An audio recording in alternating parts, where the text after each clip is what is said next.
When I was pregnant with twins, I used to watch a lot of YouTube videos. The amount of information that I gathered from watching these YouTube videos and the Facebook post has helped me a lot during my pregnancy and the delivery. Now that it's been 2 years, I thought it's my turn to give back to the YouTube community the experiences that I have gone through and the learnings. Subscribe to our channel if you like the video and click on the bell icon to get the notification. Way back in August 2018, I did a test at home and discovered that I was pregnant. The first thing that I did was to call my insurance. They said that they would assign me a maternity advocate once I produced a doctor's certificate saying that I was pregnant. The next step was to find a gynecologist, and I found an OB who is just a couple of miles from my home. When I called their office, they said that they would not give an appointment unless I was like 8 weeks pregnant. So they gave me an appointment sometime in mid-September. And when I went there, the first thing they did was, of course, they took my vitals and I had to do some paperwork. They also did a prop test, and I was asked to wait in a room for the doctor. That was the first time I was meeting with my OB. When he entered the room, he said, "Wow, 2 babies." And I was like, okay, he was telling maybe a second baby. So I said, yeah, it's my second baby. And he corrected saying, no, 2 babies. And I was like, what? 2 babies? You mean twins? And he said yes. But he also said that he would take another scan 2 weeks later just to confirm. And he spoke about the medicines that I was to have. Like I was asked to have the prenatals, iron tablets, calcium tablets. And I asked for the certificate that I need to prove that I was pregnant to submit to my insurance. The office gave me a note saying I was pregnant, but there was also something that was marked.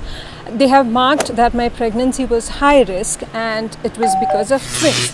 That kind of tipped us off. The next few days were settling into that realization that we were going to be the parents of twins and we were going to be the parents of 3 kids. We reached home and we called the insurance saying we have the certificate, and we were asked to email a copy of that certificate. The insurance provider assigned a maternity advocate, and they were supposed to call me every month to check on my general health and to give me some suggestions on the nutrition, the exercises, etc. Our parents, our family, friends, that we were going to have twins, and the first thing that I was asked was whether I had undergone any kind of treatment. More power to you ladies who have undergone treatment, but fortunately or unfortunately I didn't have to. I think some women conceive twins naturally as well. So a couple of weeks later we went to the doctor's office again, and there was another prop test. And when the doctor entered the room, he explained to us that we were having Monochorionic Diamniotic twins, or Mo-Di twins. So basically in general, there are 3 types of twins. One is a fraternal twins, and they have 2 separate placenta and 2 separate amniotic sac. A monochorionic diamniotic twins, they share a placenta, but they are in 2 different amniotic sacs. The third category is the monochorionic monoamniotic twins, and they share a placenta and they are in the same amniotic sac. This is higher risk than Mo-Di twins. Fortunately, we were having monochorionic diamniotic twins, and they are always identical twins. I was supposed to have OB visit every 4 weeks, and by the time I was 12 weeks, my OB suggested that I visit an MFM. MFM is Maternal-Fetal Medicine Specialist, and I was also asked to do a nuchal translucency test. That's to confirm that the babies do not have any fluid in their spinal, to find out any chances of Down syndrome. I visited the MFM and they did the test, and in a couple of days the results came out and everything was all right. And the MFM asked to visit them in the next 2 weeks for an anatomy scan. That was an interesting scan because that is when we found out the gender of our babies, and they were boys. And the MFM's office, whenever they do an anatomy scan, they would send a copy of the scan report, and it was really nice to see the boys, their movement, their face, their nose, and they would mark those parts as well. Forgot to mention this part. During our first visit to the MFM, she prescribed me baby aspirin, the low dose of aspirin. She also explained the serious health issue that could affect the twins. It's called TTTS, or twin-to-twin transfusion syndrome, in which there are some abnormality in the blood vessels and the blood flow is unequal among the babies. So that is the reason why my OB wanted an MFM to monitor the growth of twins periodically. November, when I was around 20 weeks pregnant, one fine morning I saw some spotting. When I called the OB's office, they asked to go to emergency immediately. That was a very scary trip. When we reached the emergency hospital, they did a scan to check the babies were moving, there was a heartbeat, and the babies were fine, everything was all right. And then they had to do a urine culture check, and for the results to come it would take a few hours. So we were at the emergency hospital for almost 4 to 5 hours, and finally they concluded that I was having a urinary infection. I was prescribed an antibiotic and asked to visit the OB a week later. Thankfully, a week later it was all cleared out and I was fine. Everything was going fine in December, January, and towards the end of January, by the time I was entering the third trimester, and OB mentioned that since I was having more died twins, he would not prefer doing a vaginal delivery and it would be a cesarean. And when he suggested that it is going to be a C-section, and I asked for tubal ligation as well, I was done having babies. I forgot to mention one important point. During my anatomy scan at the MFM, sometime around 16 to 20 weeks, they discovered that one of the twins had just 2 blood vessels in his umbilical cord. Usually babies will have 3 blood vessels in their umbilical cord, 2 arteries and 1 vein, and one of the twins had 1 artery and 1 vein. That doesn't mean anything. The baby still continues to grow healthy, just that baby will have to be monitored a bit more closely to make sure that he doesn't have any heart or kidney related issues. Now back to January. When I entered the third trimester, my OB visit frequency increased to twice a month, and it was then that the doctor ordered for a set of lab tests, one of which was CBC, the complete blood count. I think it was a couple of days later that I got a call from the OB saying that the doctor had referred me to a hematologist. A hematologist is a specialist who treats issues related to blood. And my hematologist his office was in Texas Oncology. It was a really scary experience to be there at the Texas Oncology. Unfortunately, Sajij had some work and I had to go there alone, and sitting among a lot of cancer patients or patients who could be diagnosed with cancer, it was a really emotional moment for me. Again, the hematologist did another set of lab tests, which again included this CBC, and my platelet count dropped to 99. The reason being, when I was pregnant, sometime in September, I had undergone this test and my platelet count was normal.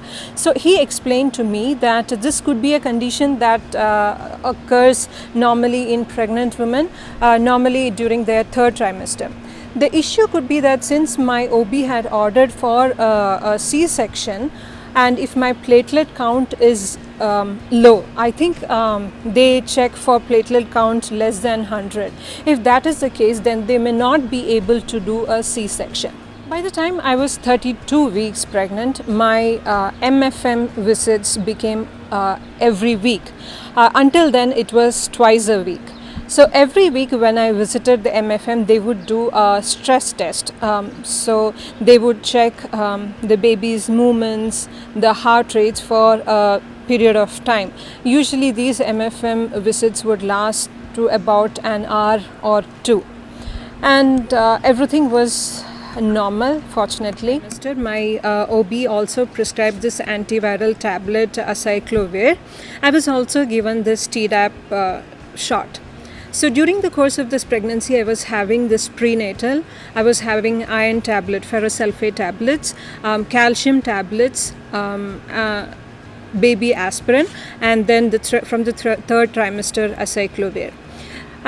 During the course of this pregnancy, I gained around 60 pounds, and I know most of you mamas would be driving to office and to some other places. Let me tell you, by the time I was in my second trimester, driving became a Herculean task.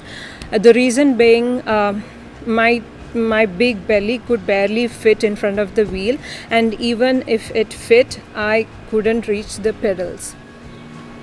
My OB had scheduled my C-section on April 11th at 7 a.m. So sometime during the month of February, I scheduled for the hospital tour. In USA, we have this option of visiting the hospital prior to our delivery. They would have some guided tours where they would explain what to do when you reach the hospital on the day of delivery. We also have some new baby care classes, infant CPR classes, lactation classes, etc. But if you have time, I would personally recommend you to check for all the classes that are available in your hospital and try to attend as much as possible. MFM visit was on April 4th, exactly a week before my delivery date. And a couple of days prior to my delivery date, I visited my hospital. I was asked to pay a small amount as advance, and they gave me a body wash, which is like an antibacterial body wash, and I was asked to take a shower the day before the due date and also the morning just before going to the hospital. I woke up at around 3 a.m. Again, I couldn't say woke up because I didn't sleep at all, and I took a shower with the body wash that I was given, and then I said bye to my parents-in-law who were here to take care of me, and I couldn't say bye to my daughter. I was really emotional, but she was sleeping at that time. Topic of sleep, ladies, I was not able to sleep well during this pregnancy, but I used something called a pregnancy pillow that was really helpful for me. My most comfortable sleeping position was to sleep on the left side, and I used that pillow for support. I had it in between my legs, and I used that for supporting my big belly as well. I left home at around 4 a.m. We were asked to reach hospital at 5 a.m. The hospital is just 10 to 15 minutes drive from my home. We reached the hospital at 4:45ish, and we knew exactly where we were supposed to sit because of the guided tour.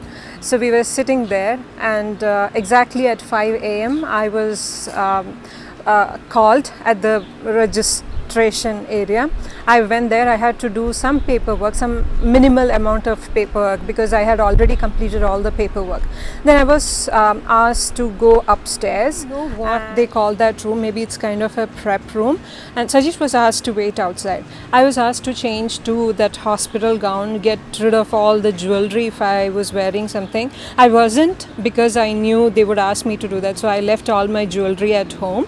And then the next, they did a CBC lab test again. They drew my blood, and they wanted to check my platelet count. Fortunately, my platelet count had improved to 108 and they were okay to do the C-section. Finally, Sajish was asked to enter that room, and what he saw was there were 3 nurses standing around me trying to poke my hands with needle. What happened was the nurse who was responsible for me, she tried to poke my hands to get the vein and insert the needle, but she couldn't do it. So she poked around 3 to 4 times and she failed. So she called for another nurse for support, and even that nurse couldn't do. So they called their superior, and that nurse came and she poked 3-4 times on both my hands, and finally she was able to do it. 6:30ish, I was taken to another room where they did the spinal.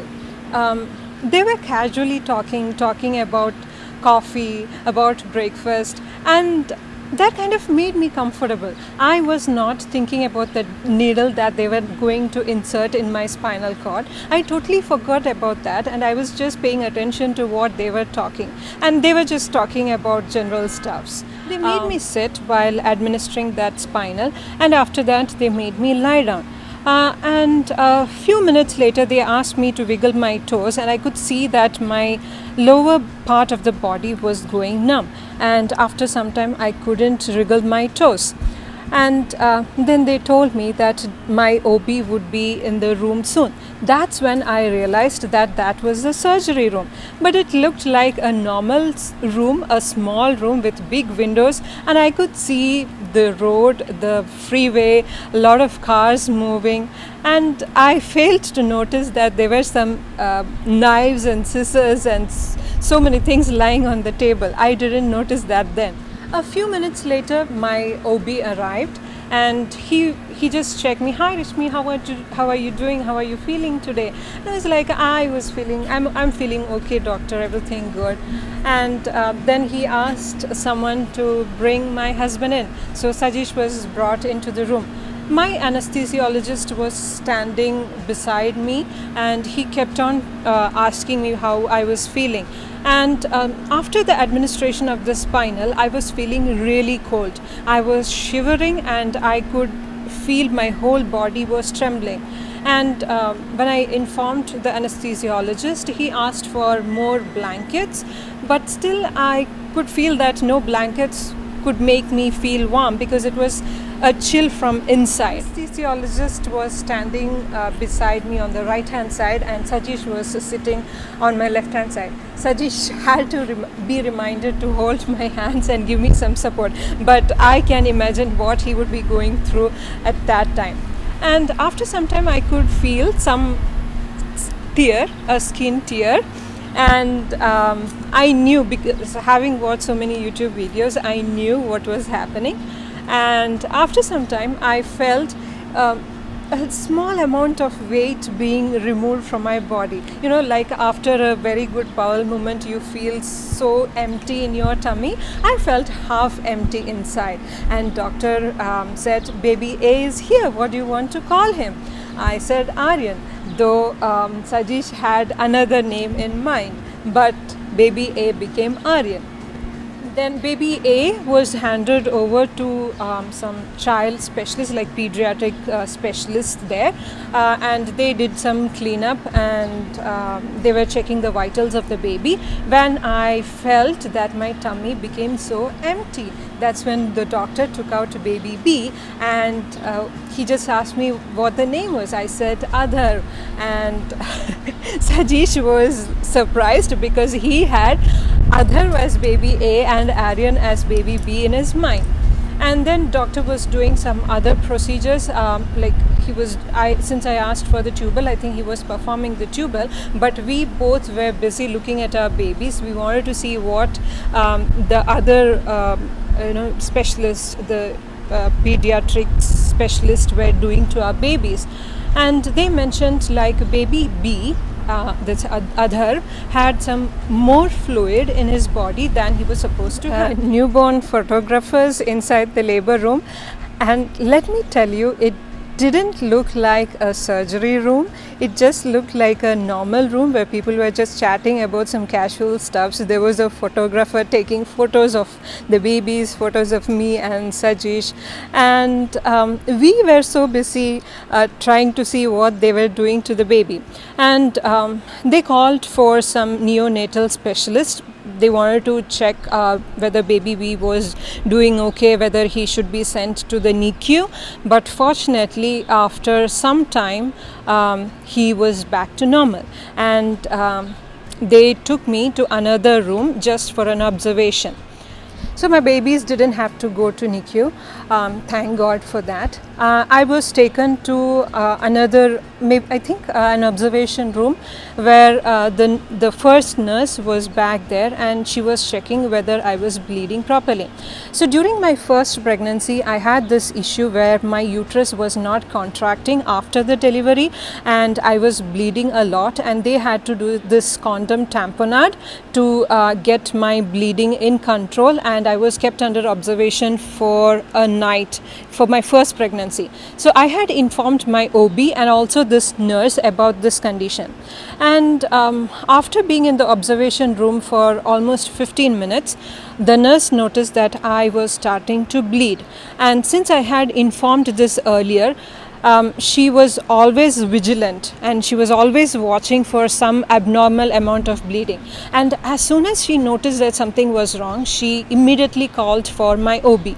My OB came and he was also aware and prepared for the situation. So I think he administered some Pitocin, and I was asked to be under observation for some more time there. My babies were brought into the room and I could hold them, and I didn't understand the gravity of that situation at that time, but Sajish was very nervous. My bleeding was under control and they gave me a go-ahead to go to the room, and I was taken to the room. The babies were also brought to the room along with me. Fortunately, I was able to feed them, and since there were two babies, they also gave them some infant formula.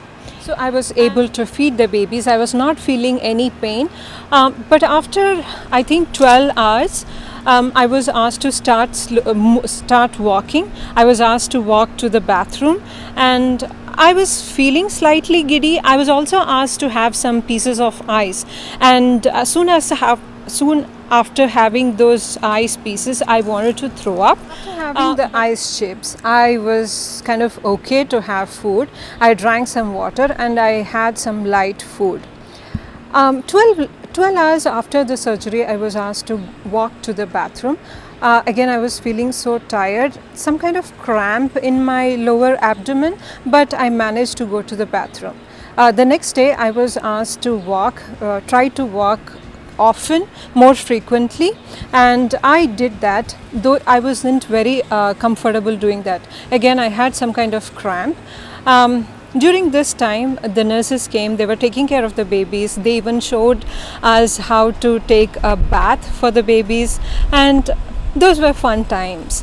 So we were admitted in the hospital on a Wednesday, and we were back home on Friday. Again, after reaching home, I was walking frequently, and doctor had given me a high dose of ibuprofen in case I feel any pain. I was supposed to have that. A week after the C-section, I went to the doctor's office. He checked my vitals and I was fine. I had lost around 20 pounds at that time.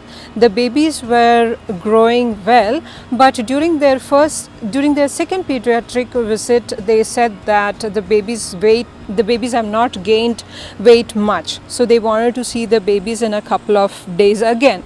Thankfully, the babies were fine after a couple of days. My daughter visited us on that day, on Wednesday, and she was so happy to see her brothers. She was so delighted that she was getting two baby brothers at the same time, kind of a double bonanza. And after reaching home, she was so excited. She didn't want to leave their side. She wanted to hold them. She wanted to take care of them. And in a few months, I think after my third doctor appointment, I resumed working out. I just started doing some walking and mild jogging in the treadmill.